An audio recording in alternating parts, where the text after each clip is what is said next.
So, quick story time. Papag-usapan natin yung first violin ko. So, ito siya. She's so pretty. She's so pretty. Okay, so, light yellow siya.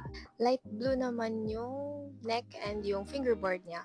Yan, here's another picture. Ang cute niya. Cute nung babae, nung bata, the child. Ang cute ng violin. So, precious. So, ito talaga yung naging favorite ko sa mga violins ko dahil it's just so pretty.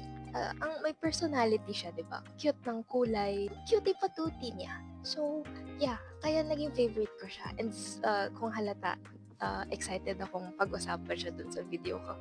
Ito, another picture. Ito yung araw ng recital ko, yung first ever recital ko with my first ever violin. And tingnan nyo, ang cute! Ang cute nung dilaw. Tapos may parang flowers pa siya. May flowers pa siya dyan. Tapos blue yung sa chin niya, blue yung fingerboard and yung neck niya. Ang cute. Oh my God.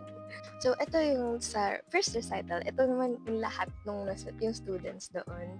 And kita naman na akin lang yung kakaiba kasi dilaw and the other students have brown violins. And legit yung sinabi ko sa isang video ko dito sa account na to na nagulat yung violin teacher namin kasi we weren't supposed to have violins na hindi brown, you know.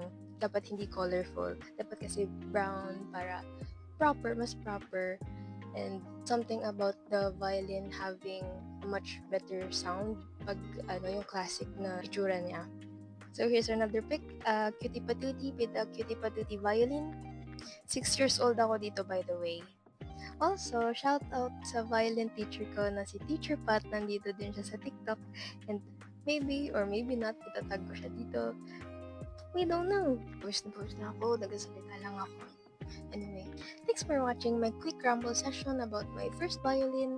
Maybe, mapag-usapan natin next yung second violin ko, and the third, and the fourth, yung current ko. Yeah. If people are interested, like for part 2. Bye-bye. Mwah.